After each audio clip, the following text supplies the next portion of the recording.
The Silent Son's secret wasn't just about a non-verbal child. It was about the devastating moment when a pediatric nurse's buried guilt collided with a billionaire's deepest fear, and how a simple musical toy would unlock secrets that had been hidden for years. Hannah Miller's hands trembled as she adjusted the IV drip for 7-year-old Marcus. His small fingers curled around a worn teddy bear. The pediatric wing of Boston General buzzed with its usual symphony of beeping monitors and hushed conversations, but Hannah barely heard it anymore. 3 years. 3 years since she'd missed the subtle signs in little Sarah Chen, the slight change in breathing pattern, the way her eyes had begun to track differently. By the time the seizure hit, it was too late to prevent the permanent damage. "So you're overthinking again," whispered her colleague Maria Santos, sliding up beside her with a knowing look. Maria had been Hannah's anchor since the Sarah incident, the one person who understood why Hannah now second-guessed every instinct that had once made her the ward's most intuitive nurse. Hannah forced a smile, her fingers unconsciously touching the small silver music note pendant at her throat, a gift from Sarah's grateful parents, given before they knew their daughter would never fully recover. She wore it every day now, a reminder of both her failure and her calling.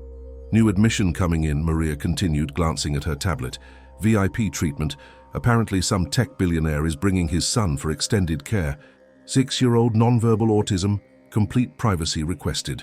The elevator chimed and Hannah looked up to see a procession that seemed to part the very air around them. 2 security guards in black suits flanked a tall man whose presence commanded attention without effort. Alexander Reed moved like someone accustomed to boardrooms, where millions were decided with a handshake, his charcoal suit impeccable despite the hospital setting. But it was the small boy in his arms that made Hannah's breath catch. Ethan Reed was beautiful, in the way children often are before the world teaches them to hide. Dark hair falling across eyes that seemed to hold entire universes behind them, completely still and silent. His small hands clutched a tablet, but his gaze was fixed somewhere beyond the physical world, unreachable and profound. Dr. Patricia Holbrook, the department head, materialized as if summoned. "Mr. Reed, welcome to Boston General. We've prepared our finest private suite." Alexander's nod was curt, professional.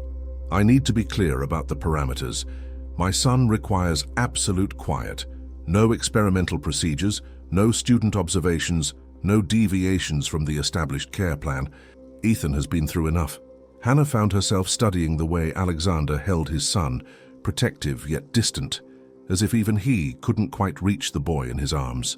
There was something in his steel-gray eyes that spoke of battles fought in shadows, of walls built from necessity rather than choice. "Of course," Dr. Holbrook assured him.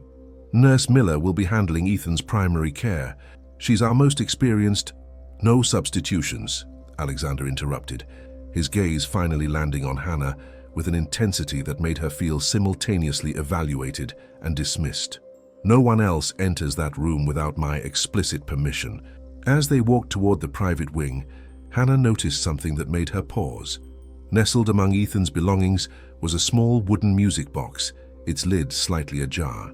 For just a moment, as they passed under the fluorescent lights, she could have sworn she saw the boy's eyes flicker toward the sound of her footsteps. Not random, but deliberate, as if he was cataloging every new presence in his carefully constructed world. The pendant at her throat seemed to warm against her skin.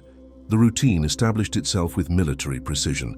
Alexander arrived each morning at exactly 8 a.m., conducted brief conferences with the medical staff, and positioned himself in the corner chair of Ethan's room like a sentinel.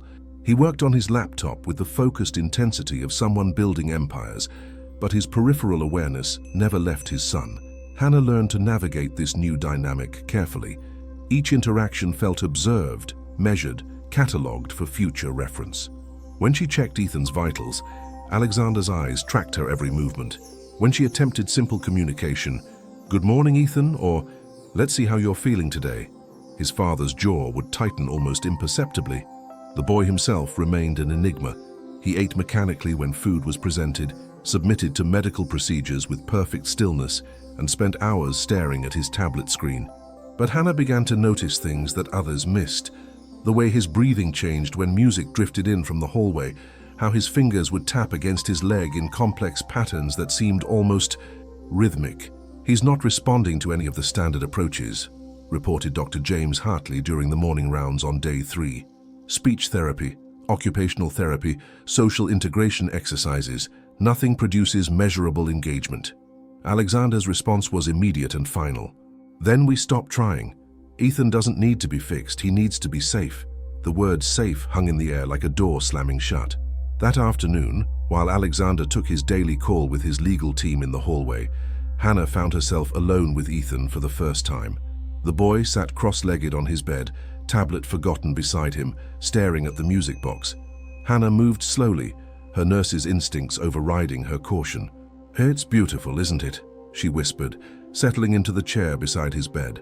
"Music boxes always seem magical to me, like they hold secrets." Ethan's gaze didn't shift, but something in his posture changed, a subtle lean in her direction, as if her voice had become a frequency he could tune into. Hannah reached out carefully, her fingers hovering over the music box. "May I?" No response, but no withdrawal either. She lifted the lid, and a delicate melody began to play, Pachelbel's Canon in D. The effect on Ethan was immediate. His hands stopped their restless movement, his breathing deepened, and for the first time since his arrival, his eyes focused with laser intensity on something in the present moment. "You love music," Hannah breathed, and it wasn't a question. She began to hum along, very softly, her voice weaving around the melody. Ethan's head tilted, and Hannah felt her heart rate spike. This was engagement. This was connection. This was, "What the hell do you think you're doing?" Alexander's voice cut through the moment like a blade. He stood in the doorway, his face a mask of barely controlled fury, his phone still clutched in his hand. Hannah shot to her feet, her face flushing. "I was just..." The music seemed to calm him, so I thought... "You thought wrong." Alexander strode into the room, his movements sharp with anger. "Close that immediately." Hannah's hands moved to obey, but as she reached for the music box, Ethan did something unprecedented.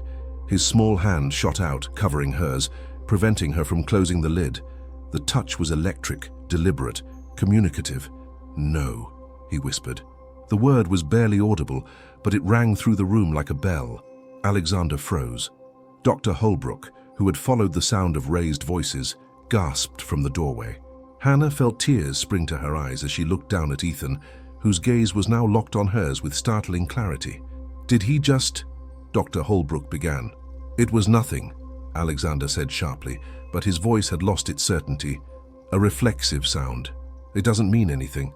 But Hannah saw the truth in the way his hands shook as he moved to separate his son from her. She saw it in the boy's eyes, which remained fixed on her face, even as his father's arms encircled him. And she saw it in the way Alexander couldn't quite meet anyone's gaze, as he settled Ethan back on the bed and firmly closed the music box. "I need to speak with you in the hallway," he told Hannah, his voice low and dangerous. In the corridor, away from prying ears, Alexander's composure cracked just enough to reveal the raw fear underneath. "Stay in your lane, Nurse Miller. My son is not a puzzle for you to solve." "But he responded," Hannah insisted, her own voice gaining strength. "Hey, you saw it too. He said no." "He made a sound," Alexander corrected harshly. "Don't read meaning into coincidence, and don't ever introduce unauthorized therapeutic elements again. Am I clear?" Hannah looked back toward Ethan's room, where the boy sat motionless once more, the music box now silent beside him. But she had felt the warmth of his hand on hers. She had seen the light of recognition in his eyes. "Crystal clear," she said quietly. But as Alexander walked away, Hannah's fingers found her music note pendant, and she made a decision that would change everything. Some children were worth the risk. The night shift had always been Hannah's sanctuary. The hospital corridors dimmed to a gentle glow. The chaos of day shift consultations faded to whispers, and she could practice the kind of nursing that had originally called her to the profession. Attentive, intuitive, personal. It was during her third night caring for Ethan that the real breakthrough happened. Alexander had left at his usual 9 p.m. departure time, kissing his son's forehead with a tenderness that seemed at odds with his daytime rigidity. Hannah had completed her standard checks, temperature normal, vitals stable, no signs of distress. She was preparing to settle into her chair for the long watch when she noticed something that made her pause. Ethan wasn't asleep. His eyes were open, tracking something in the room that she couldn't see. His fingers moved against the hospital blanket in those same complex patterns she'd observed before, but now, in the quiet of night, she could hear it, the soft whisper of fingertips creating rhythm against fabric. Hannah moved closer, her nursing shoes silent on the polished floor. "Can't sleep either," she whispered. Ethan's gaze shifted to her, and for a moment, Hannah felt the full force of his attention. It was like looking into the eyes of someone much older, someone who understood far more than he could express. That's when she noticed it. The music box, sitting just out of Ethan's reach on the bedside table. His eyes kept drifting toward it, his fingers tapping more insistently. Hannah looked toward the doorway, confirming they were alone, then made a decision that would haunt Alexander's legal team for weeks to come. She picked up the music box and settled cross-legged on the floor beside Ethan's bed, bringing them to eye level. "Would you like to hear it again?" she asked softly. This time, when Ethan's hand moved to prevent her from closing it, Hannah didn't pull away. She let their hands rest together on the polished wood as Pachelbel's canon filled the quiet room. But instead of simply listening, Hannah began to experiment. She hummed along for a few bars, then stopped. Ethan's breathing changed.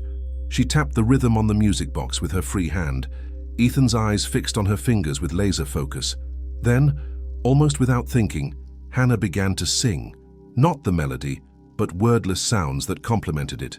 Da-da-dum, da-da-dum. Ethan's reaction was immediate and unmistakable. His mouth opened slightly, his breath coming in short puffs that seemed to match her rhythm. And then, barely audible but absolutely real, came an echo. Da, da. Hannah's heart stopped. This wasn't a reflexive sound or a coincidence. This was intentional communication. "Yes," she breathed, her voice thick with excitement. "Yes," exactly like that. For the next 20 minutes, they created something that had never existed before, a conversation in pure sound. Hannah would sing a pattern and Ethan would attempt to echo it. His successes were small but definitive, and with each one, his engagement deepened. His body language shifted from passive stillness to active participation. His eyes began to sparkle with something Hannah recognized as joy. "You understand everything, don't you?" she whispered, as the music box finally wound down. "You just needed someone to speak your language." Ethan's response was to reach out, not for the music box, but for her hand. His small fingers traced the outline of her music note pendant, and when he looked up at her, Hannah saw tears gathering in his eyes. "What is it, sweetheart?" she asked, leaning closer. And then Ethan spoke. Not a single word, but a complete, crystal-clear sentence that shattered every assumption that had been made about his capabilities. "My mommy loved music too."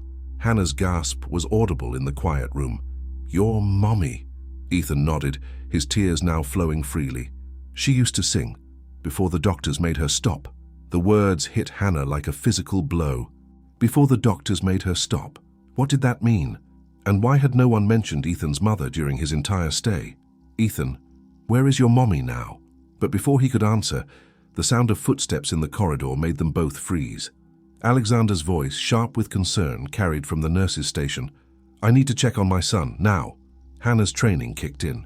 She gently closed the music box, helped Ethan settle back into his bed, and positioned herself at the chart station as if she'd been there all along. But as Alexander appeared in the doorway, she caught Ethan's gaze one more time. He pressed a finger to his lips. Their secret. Alexander's eyes swept the room suspiciously. "Everything all right in here? I thought I heard—" "Just checking his breathing," Hannah said, her voice steady despite her racing heart. "Sometimes the monitors pick up irregular patterns during deep sleep." Alexander moved to his son's bedside, studying the boy's face with an intensity that seemed almost desperate. Ethan had closed his eyes and was breathing with the even rhythm of someone asleep, but Hannah caught the slight tension in his small shoulders. "His vitals are perfect," she added, showing Alexander the chart. No cause for concern. As Alexander settled into his overnight chair, something he'd never done before, Hannah retreated to the hallway. Her hands were shaking as she pulled out her phone and began typing notes that she would later transfer to a secure document at home. "Patient demonstrates advanced verbal capabilities. Possible selective mutism rather than non-verbal autism. References to deceased mother and medical intervention. Requires immediate investigation." But even as she wrote, Hannah knew she was crossing a line that could cost her everything. Alexander Reed wasn't just protective, he was hiding something. And whatever that something was, it was buried so deep that even his own son was afraid to speak about it. The music box had unlocked more than Ethan's voice. It had opened a door to secrets that someone very powerful wanted to keep closed. Hannah spent the next day walking on eggshells, hyper-aware of every glance Alexander shot in her direction. He seemed different, more vigilant, more suspicious, as if some internal alarm had been triggered. During the morning rounds, he asked pointed questions about Ethan's night, his steel-grey eyes searching her face for tells she prayed weren't visible. Any unusual activity? He pressed Dr. Holbrook. Changes in behavior, vocalizations, signs of distress? Nothing in the official reports, Dr. Holbrook assured him, but Hannah caught the slight emphasis on official. Her department head was too experienced not to sense undercurrents. It was Maria who finally cornered Hannah during their lunch break, pulling her into an empty supply closet with the urgency of someone delivering classified information. "Girl, what did you do?" Maria whispered, her dark eyes wide with concern. "Alexander Reed's legal team has been making calls all morning. They want to review your credentials, your patient history, your psychological fitness evaluations." Hannah's blood went cold. "What?" And that's not even the weird part. Maria pulled out her phone, showing Hannah a series of text messages. "My cousin works in medical records. She says someone with serious clearance has been pulling files on the Reed family, going back years. Hospital stays, therapy records, everything. Who would have that kind of access?" "That's just it. The requests are coming from inside Boston General. Someone on staff is digging into Alexander Reed's past, and it's not the usual bureaucratic curiosity." Hannah felt the pieces of a larger puzzle beginning to shift in her mind. "Maria, what do you know about Ethan's mother?" Her friend's expression grew cautious. "Why? Just, what do you know?" Maria glanced around the supply closet, as if checking for listening devices. "Look, I wasn't going to say anything because it's not really our business, but..." She lowered her voice even further. "My cousin mentioned something when she was pulling those files. Elena Reed didn't just die in an accident. She died during an experimental therapy session here at Boston General." The words hit Hannah like a physical blow. "Here? When?" 3 years ago. Some kind of revolutionary treatment for autism in children. Elena was participating as a supportive parent, but something went wrong. Massive brain hemorrhage during what should have been a routine session. 3 years ago. The same year Hannah had missed the signs with Sarah Chen. The same year she'd stopped trusting her instincts and started second-guessing every decision. "Maria, I need to see those records." "Are you insane? Those files are sealed tighter than Fort Knox, and even if they weren't, requesting them would be career suicide. Alexander Reed has enough lawyers to turn this hospital inside out." But Hannah was already planning. "Your cousin, would she help us?" "Hannah, no. Whatever you're thinking, don't. Some stones are better left unturned." That afternoon, Hannah's shift took on a surreal quality. Alexander stationed himself in Ethan's room like a guard, never leaving, barely speaking. He worked on his laptop with mechanical efficiency, but his attention was clearly divided. Every time Hannah entered the room, she felt the weight of his scrutiny. Ethan, meanwhile, had retreated into himself completely. Gone was the engaged, communicative child from the night before. He stared at his tablet screen with vacant eyes, his hands motionless, his breathing shallow. It was as if someone had thrown a switch, cutting off the connection they'd established. "He seems withdrawn today," Hannah ventured during one of her routine checks. Alexander's response was immediate and cutting. "He's exactly as he should be. Stable, safe, undisturbed." The emphasis on the last word was unmistakable. It was Dr. Hartley who delivered the blow that evening, pulling Hannah aside with the kind of professional courtesy that barely concealed personal discomfort.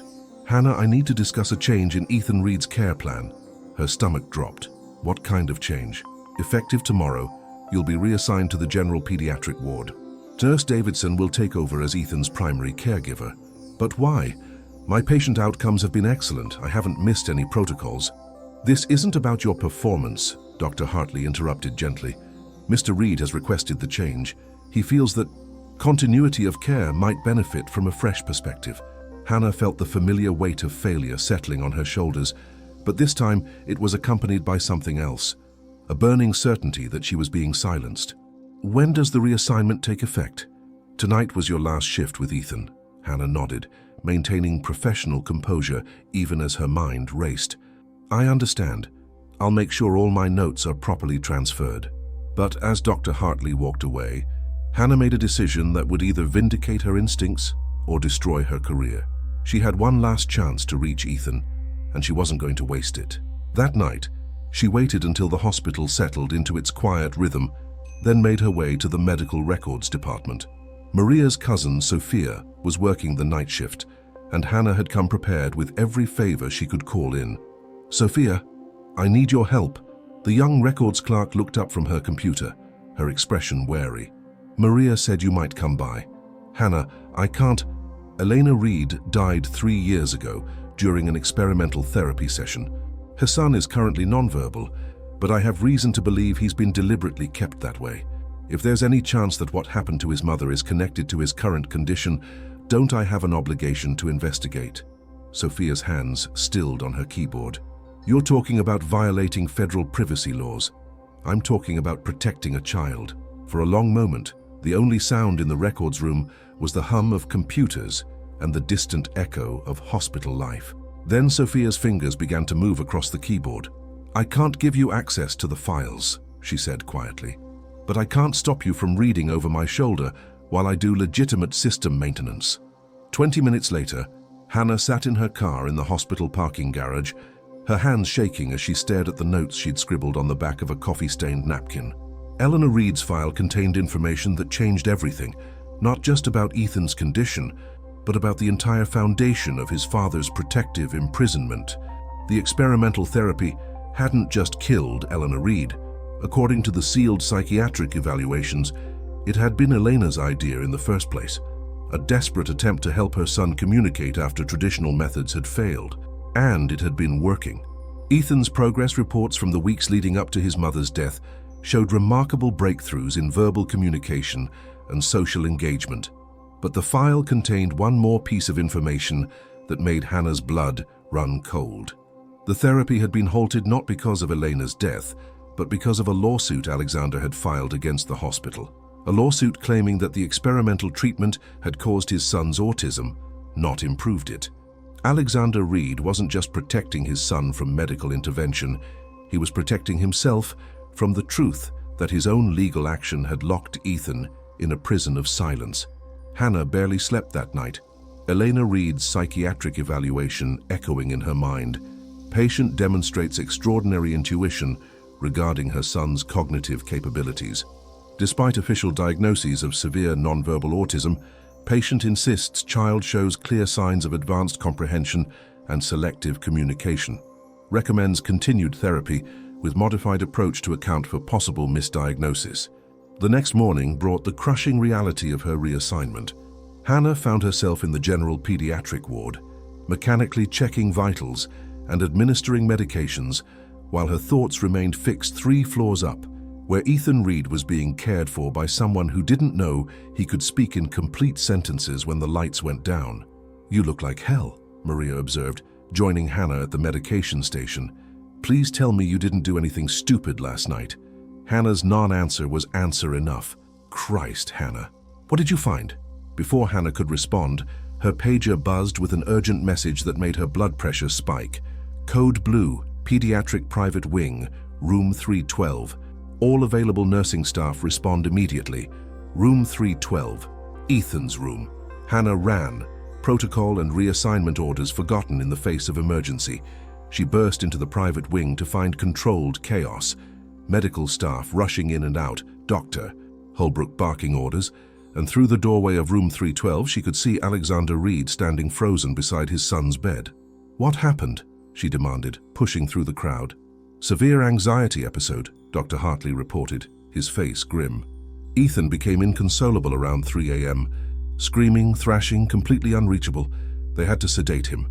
Hannah's heart clenched as she caught sight of Ethan through the doorway, small and pale against the white sheets, an oxygen mask covering half his face, his body still except for the rise and fall of sedated breathing. Has anyone asked what triggered it? Dr. Holbrook's look was sharp. Nurse Miller, you're not assigned to this case anymore. But I might know what caused. You're to return to your assigned ward immediately. Hannah looked past Doctor. Holbrook to where Alexander stood vigil beside his son. Their eyes met for a moment, and what she saw there wasn't anger or suspicion. It was pure, unadulterated terror. The man who commanded boardrooms and built technological empires was completely helpless in the face of his son's distress. Hannah was escorted back to the general ward, but she couldn't concentrate on her assigned tasks. Every instinct she'd learned to trust as a nurse was screaming that Ethan's breakdown wasn't random. It was a direct response to losing the one person who had found a way to connect with him. It was Sophia from medical records who found her during lunch break, sliding into the seat across from her in the hospital cafeteria, with the careful movements of someone delivering dangerous information. "I did some more digging after you left last night," Sophia said quietly, her eyes scanning the crowded room. "There's something else you need to know about Elena Reed's therapy sessions." Hannah leaned forward. "What?" The progress reports weren't just about communication breakthroughs. Elena was documenting something else, evidence that Ethan's autism diagnosis might have been wrong from the beginning. Wrong how? Sophia pulled out her phone, showing Hannah a photo she'd taken of a computer screen. "Look at this note from Elena's personal journal, submitted as part of the therapy documentation. Ethan's behaviors aren't consistent with classic autism patterns. His social withdrawal appears to be trauma-related, possibly connected to medical procedures in early childhood. When he feels safe, his communication skills are age-appropriate or even advanced." Hannah stared at the image, pieces clicking into place. She thought he had been misdiagnosed. Not just misdiagnosed. According to her notes, she believed the original diagnosis was deliberately maintained to justify continued medical intervention. And here's the part that'll make your blood boil. Elena suspected that Ethan's early medical team was using him as a research subject without proper disclosure. The cafeteria noise faded as Hannah processed the implications. "Sophia, are you saying—" "I'm saying Elena Reed died trying to prove that her son was being medically abused, and Alexander Reed's lawsuit wasn't about protecting Ethan from harmful therapy. It was about protecting himself from criminal charges." Hannah's hands trembled as she absorbed this information. But if that's true, then Alexander isn't the villain here. He's another victim. Maybe. Or maybe he's a father who made a deal with the devil to keep his own secrets buried. That afternoon, Hannah made a decision that would change everything. She couldn't access Ethan directly, but she could do something else. Something that would either prove her theory or destroy what remained of her career. She requested a meeting with Dr. Patricia Holbrook. "I need to share some information about Ethan Reed's case," Hannah said, settling into the chair across from the department head's imposing desk. Dr. Holbrook's expression was cautious. "Nurse Miller, you're no longer assigned to that patient, which is exactly why you should listen to me. I have no professional stake in this outcome anymore." For the next 20 minutes, Hannah laid out everything. Ethan's nighttime communications, his references to his mother, the discrepancies she'd discovered in the medical records, and her theory about the true nature of his condition. Dr. Holbrook listened without interruption, her expression growing more serious with each revelation. "These are extraordinary claims, Hannah. Do you understand what you're suggesting?" "I'm suggesting that we have a highly intelligent child who has been locked in medical silence for 3 years because the adults in his life are too afraid to face the truth about what happened to his mother." Dr. Holbrook was quiet for a long moment, then reached for her phone. "I'm going to make some calls. And Hannah, if you're right about this, it changes everything. But if you're wrong—" "I know," Hannah said quietly. "Either way, that boy deserves someone to fight for him." As Hannah left the office, her pager buzzed again. But this time, the message wasn't a medical emergency. It was a summons that made her stomach drop. "Report to Legal Affairs immediately. Alexander Reed requesting conference." The moment of truth had arrived. The Legal Affairs conference room felt like a courtroom designed for intimidation. Floor-to-ceiling windows overlooked the city, polished mahogany reflected overhead lights, and 3 lawyers in identical dark suits sat opposite Hannah like a tribunal. Alexander Reed occupied the head of the table, his presence commanding even in silence. "Nurse Miller," began the lead attorney, a sharp-featured woman whose smile never reached her eyes. "I'm Catherine Walsh, representing Mr. Reed's interests. We need to discuss some concerning reports about your interactions with his son." Hannah forced herself to maintain eye contact. "What kind of concerns?" "Unauthorized therapeutic interventions, boundary violations, possible HIPAA infractions." Walsh slid a folder across the table. We have documentation of your late-night presence in Ethan's room, unapproved stimulation activities, and attempts to access confidential medical records. I was doing my job. Your job, Alexander interrupted, speaking for the first time since she'd entered the room, was to provide basic medical care, not to experiment on my son. The word experiment hung in the air like an accusation, and Hannah felt a flash of understanding. This wasn't about protecting Ethan, this was about protecting Alexander from his own buried guilt. Mr. Reed, Hannah said carefully, what if I told you that Ethan has been trying to communicate, that he's been asking about his mother? The change in Alexander was immediate and terrifying. He went completely still, his face draining of color. That's impossible. He told me she loved music. He said the doctors made her stop. What did that mean, Mr. Reed? Catherine Walsh intervened quickly. Mr. Reed, I advise you not to respond to these unfounded claims. But Hannah pressed on, driven by desperation and certainty. Elena was trying to prove that Ethan had been misdiagnosed, wasn't she? The therapy that killed her, it wasn't experimental treatment for autism. It was an attempt to document his real cognitive abilities. Alexander's hands clenched into fists on the polished table. You know nothing about my wife, nothing about what we've been through. Then tell me, Hannah challenged. Tell me why a 6-year-old boy who can speak in complete sentences has spent 3 years in medical silence.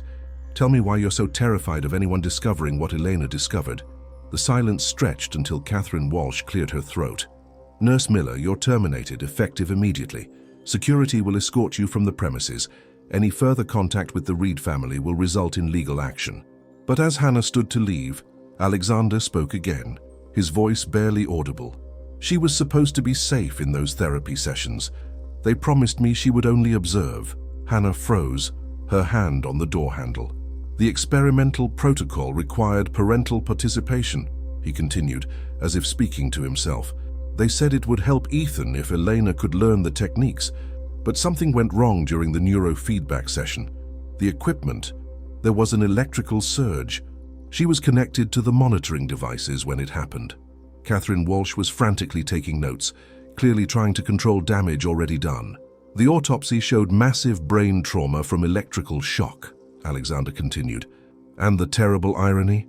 The session recordings proved Elena right.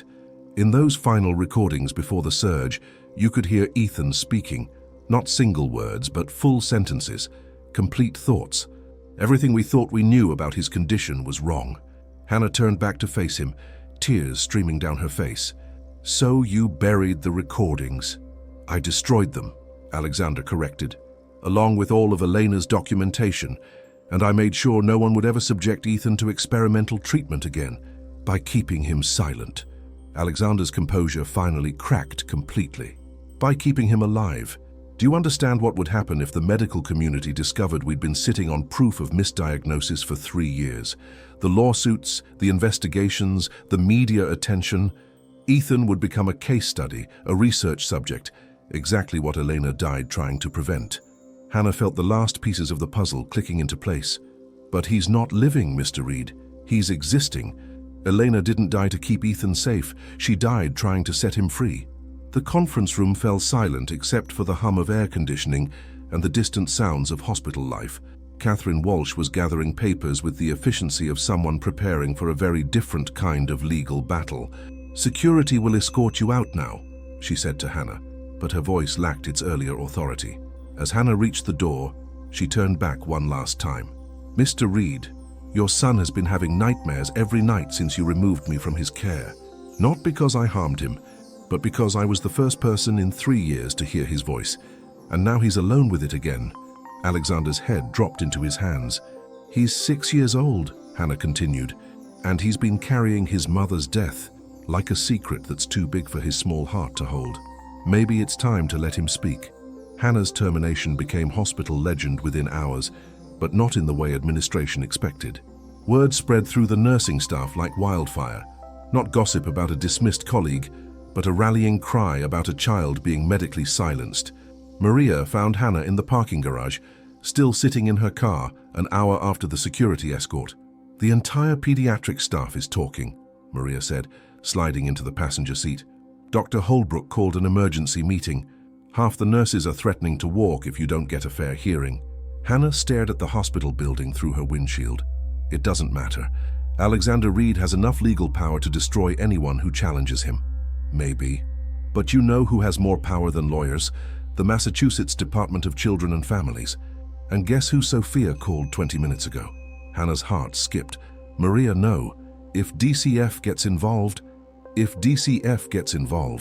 a child who's being medically neglected might finally get proper advocacy. Hannah, Ethan Reed isn't just a patient anymore. He's a little boy who's been systematically prevented from accessing appropriate care. That evening, Hannah was contacted by an investigator she'd never expected to hear from, Dr. Rebecca Martinez, Chief of Pediatric Psychiatry at Children's Hospital, and the woman who had originally designed the therapy protocol that killed Eleanor Reed. They met at a coffee shop 20 minutes from Boston General. Dr. Martinez arriving with the kind of nervous energy that spoke of sleepless nights and guilty consciences. "I've been following the developments regarding Ethan Reed," she began without preamble, "and I need to tell you something about those therapy sessions 3 years ago." Hannah leaned forward. "What about them?" "The electrical surge that killed Elena wasn't an equipment failure.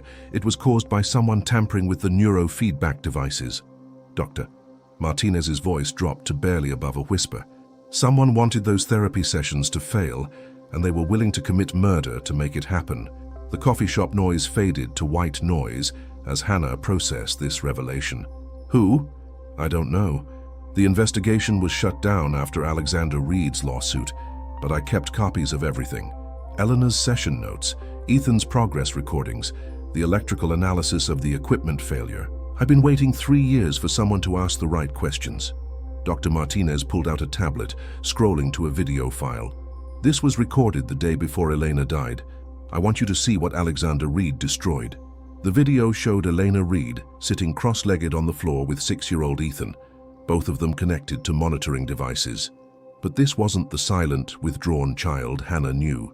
This Ethan was animated, engaged, speaking in clear, complex sentences as he and his mother worked on puzzle activities. "My favorite color is the sound purple makes when it touches yellow," Ethan said in the recording, his small hands moving expressively. "Mommy, when you sing, the colors dance." Eleanor's voice warm with love and vindication.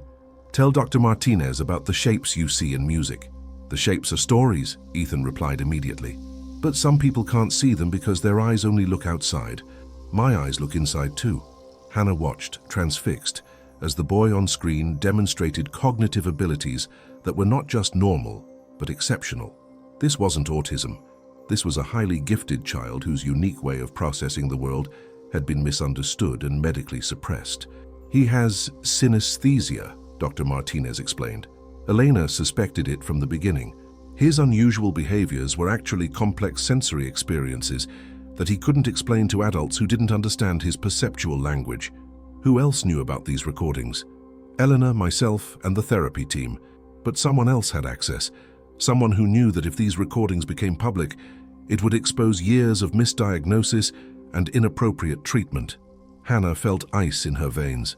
Someone at Boston General, someone who had a lot to lose if the medical community discovered that a nonverbal autistic patient was actually a gifted child whose condition had been artificially maintained through pharmaceutical suppression and social isolation. The pieces fell into place with horrifying clarity. Dr. Holbrook, she was Ethan's original diagnosing physician. Dr. Martinez nodded grimly. Patricia Holbrook built her reputation on early childhood autism interventions. Her research grants, her published papers, her departmental authority, all of it depended on success stories like Ethan Reed's stable management. So, when Elena started documenting evidence that the diagnosis was wrong, Dr. Holbrook couldn't let that information surface. One misdiagnosis case might be explained, but Elena had connected with other parents, other families. She was building a case that suggested systematic misdiagnosis for research purposes. Hannah's phone buzzed with a text message that made her blood run cold. "Emergency at hospital. Ethan Reed critical condition. Come now." Maria Dr. Martinez saw her expression. "What is it?" "I think someone just realized we're asking the right questions," Hannah said, grabbing her keys, "and they're running out of ways to keep Ethan quiet." As they raced toward the hospital, Hannah's mind was spinning with terrible possibilities. If Dr. Holbrook had been willing to kill Elena Reed to protect her secrets. What would she do to a 6-year-old boy who could expose everything? The scene at Boston General was controlled chaos. Hannah arrived to find the parking lot filled with emergency vehicles, ambulances, police cars, and a news van that suggested the story was already leaking beyond hospital walls. Maria met her at the staff entrance, her face pale with urgency. "It's bad, Hannah. Ethan had some kind of massive reaction to his medication. They're saying cardiac arrest, but the timing is too convenient. Where's Alexander?" "In the ICU waiting room. Hannah, I've never seen anyone look so broken." Hannah found Alexander Reed collapsed in a plastic chair, his expensive suit rumpled, his hands shaking as he stared at the floor. When he looked up at her approach, his eyes were red-rimmed and desperate. "They're saying he may not make it through the night," he said without preamble. "Severe cardiac arrhythmia, multiple organ stress. They can't explain what caused it." Hannah sat beside him, professional instincts overriding their complicated history. "What happened exactly?" "He was fine this morning, quiet but stable. Then around 3 p.m., Nurse Davidson gave him his regular medication dosing, and within an hour," Alexander's voice broke. "He started convulsing. His heart rate spiked to dangerous levels. They had to intubate him." "What medications was he receiving?" Alexander pulled out his phone, showing her a list that made Hannah's medical training scream warnings. "This is his standard protocol. He's been on most of these since he was 3. Hannah scanned the pharmaceutical cocktail: antipsychotics, mood stabilizers, anxiety medications, sleep aids. Drugs designed to suppress neural activity, to keep a mind quiet and compliant. "Alexander," she said carefully, "some of these medications shouldn't be used together, especially in a developing child. And the dosages," she did quick calculations in her head, "these are adult-level doses for a 6-year-old boy. Dr. Holbrook assured me they were necessary for his condition." The pieces clicked into place with terrifying clarity. They weren't treating his autism. They were chemically suppressing his cognitive abilities to maintain the misdiagnosis. Before Alexander could respond, Dr. Martinez appeared in the waiting room, her expression grim. "Mr. Reed, I need to speak with you immediately. Both of you." She led them to an empty family conference room, closing the door with the finality of someone about to detonate a bomb. "I've been analyzing Ethan's medical records from the past 3 years," she began. "His medication regimen isn't therapeutic. It's systematically designed to suppress higher brain function. The combination of drugs he's been receiving would render any child nonverbal and socially withdrawn." Alexander's face went white. "That's impossible." Dr. Holbrook said, "Dr. Holbrook has been chemically lobotomizing your son to hide her original misdiagnosis." The words hung in the air like a death sentence. Hannah watched Alexander process the implications. 3 years of unnecessary medication, 3 years of suppressed development, 3 years of his son being slowly poisoned to protect a doctor's reputation. "The cardiac episode wasn't a reaction to his regular medications," Dr. Martinez continued. "It was his body's response to withdrawal. Someone stopped giving him the suppressants, and his nervous system went into shock, trying to return to normal function." Hannah's medical training kicked in. If he's been on these medications for 3 years, sudden withdrawal could kill him, which is exactly what someone is counting on, Dr. Martinez said grimly. "Dead patients can't expose medical malpractice." Alexander stood abruptly, his chair scraping against the floor. "Where is Dr. Holbrook?" "That's the problem," Dr. Martinez replied. "She left the hospital 3 hours ago, claiming a family emergency. But her keycard was used to access the medication dispensary 20 minutes before Ethan's cardiac episode." The implication was clear. Dr. Holbrook had deliberately altered Ethan's medication to trigger a withdrawal crisis that would kill him before he could recover enough to speak. "We need to get to the ICU," Hannah said, already moving toward the door. "If Ethan's in withdrawal, we need to manage it carefully, or he won't survive the night." But as they reached the corridor, they found their path blocked by hospital security. Not the usual guards, but private contractors with the kind of professional bearing that suggested serious money behind their presence. "Mr. Reed," the lead security officer said, "you'll need to come with us. There are some people who want to speak with you about your son's care." Alexander's jaw tightened. "I'm not leaving Ethan. I'm afraid that's not optional." Hannah felt the noose tightening around them. Dr. Holbrook might be gone, but her allies were still in play. "Alexander, don't go with them." But before anyone could move, a new voice cut through the tension. Actually, Mr. Reed isn't going anywhere. Detective James Crawford of the Massachusetts State Police stood at the end of the corridor, badge visible, flanked by 2 uniformed officers. Patricia Holbrook, you're under arrest for the murder of Elena Reed and the attempted murder of Ethan Reed. Hannah spun around to see Dr. Holbrook emerging from a supply closet, syringe in hand, her professional mask finally dropped to reveal the desperation underneath. You don't understand, Dr. Holbrook said, her voice rising to near hysteria. The research we've been doing, the breakthroughs in autism treatment, it's worth more than one child's individual needs. You've been using misdiagnosed children as experimental subjects, Detective Crawford replied, handcuffs ready. That's not research. That's torture. As Dr. Holbrook was led away, Hannah finally understood the full scope of the nightmare they'd uncovered. Ethan Reed wasn't just a victim of misdiagnosis. He was evidence of a systematic program that had been using vulnerable children for unethical research, maintaining false diagnoses through chemical suppression to create a steady supply of test subjects. The syringe Dr. Holbrook had been carrying was filled with enough concentrated sedative to ensure Ethan Reed would never wake up to tell his story. The ICU had become a battlefield of competing medical opinions and legal interventions. Ethan Reed lay unconscious, connected to machines that monitored every heartbeat, while his small body fought to recover from years of chemical suppression. Hannah stood beside his bed, no longer officially his nurse, but unable to leave his side. His brain activity is increasing, reported Dr. Sarah Chen, the independent pediatric neurologist brought in by Detective Crawford's investigation. As the suppressants clear his system, we're seeing neural patterns consistent with high-functioning intelligence, not autism. Alexander hadn't left the ICU waiting room for 18 hours. Hannah found him there during her unofficial vigil, staring at his hands as if they held answers to questions he'd never thought to ask. The lawyers want me to authorize a medication protocol to ease his withdrawal symptoms, he said, without looking up. But I don't know who to trust anymore. Hannah sat beside him. Trust your son. When he wakes up, and he will wake up, listen to what he has to say. What if he blames me? What if he understands that I let this happen?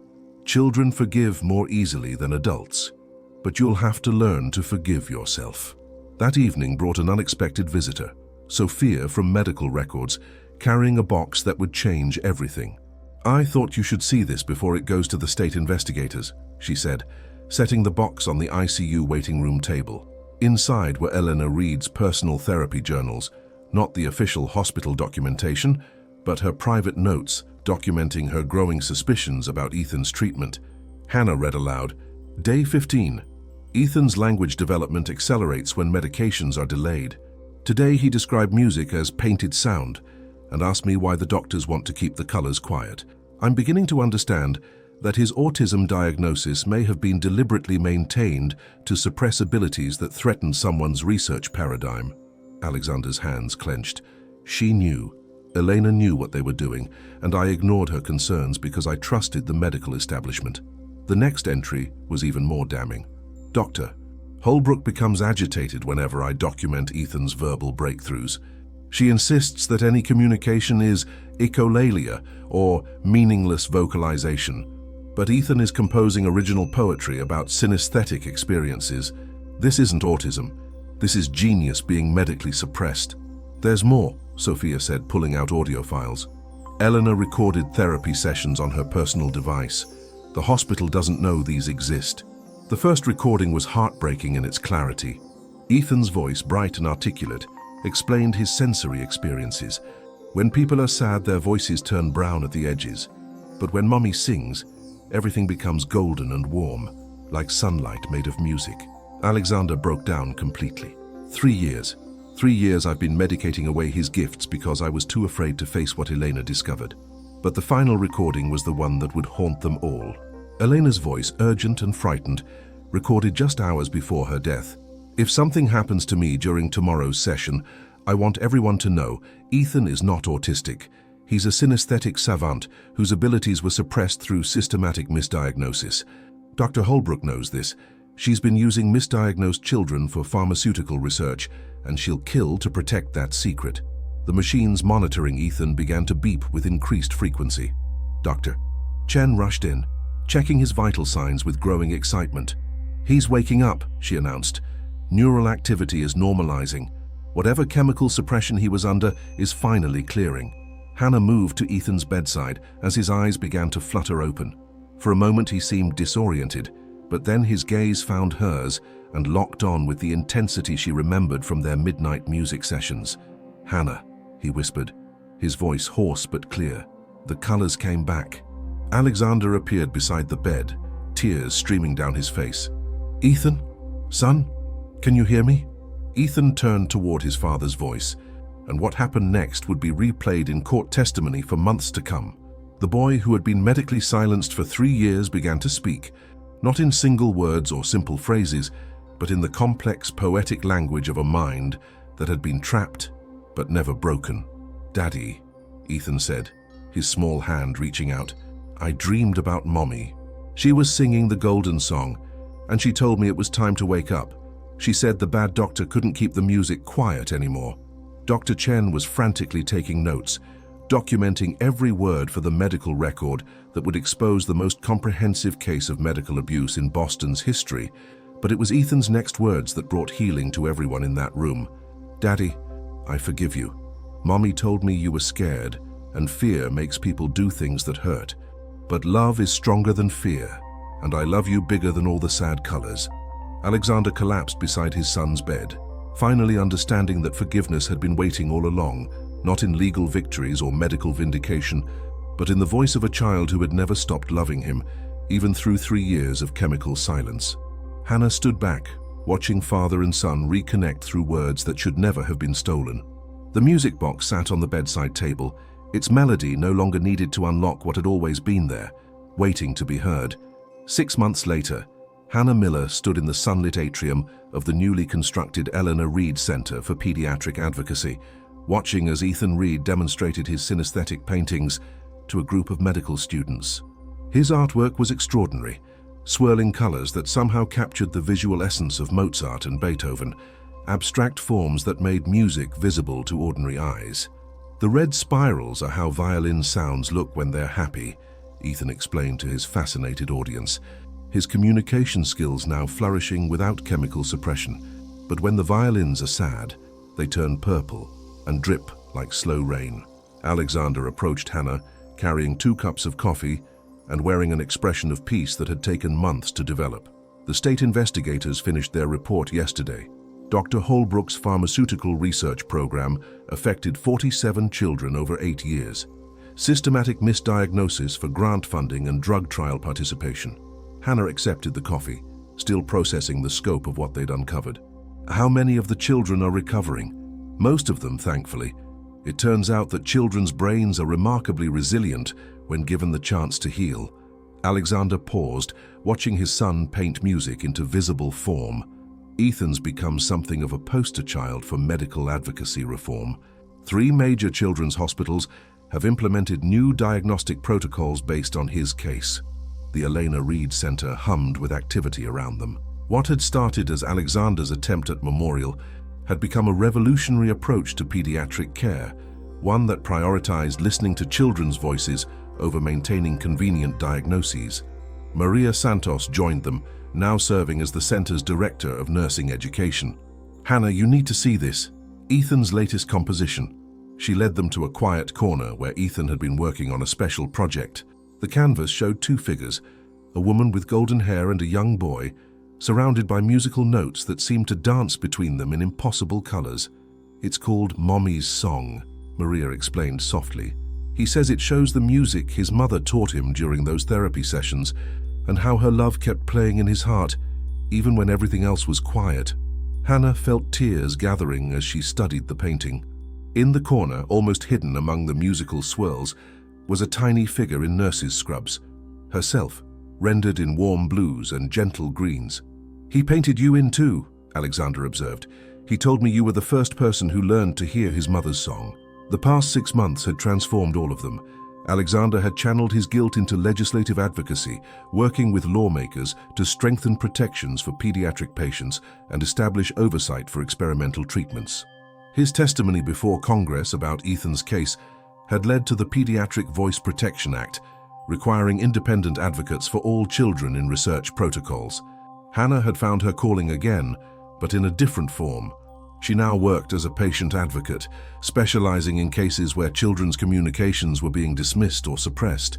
Her medical training combined with her experience with Ethan had made her uniquely qualified to spot the signs of systematic silencing. "There's something else," Alexander said, his voice carrying a note of nervous excitement. "The board voted yesterday. They want to offer you the position of chief pediatric advocate for the entire network." Hannah looked around the center that had grown from tragedy into hope. Treatment rooms designed for comfort rather than control, play areas where children could express themselves freely, and most importantly, recording equipment in every room to ensure that every child's voice was documented and preserved. "I accept," she said without hesitation. As if summoned by their conversation, Ethan appeared beside them, paint still smudging his fingers, eyes bright with the intelligence that had never been diminished despite years of suppression. "Hannah," he said, "I'm making a new painting for your office. It's about the music that happens when someone really listens."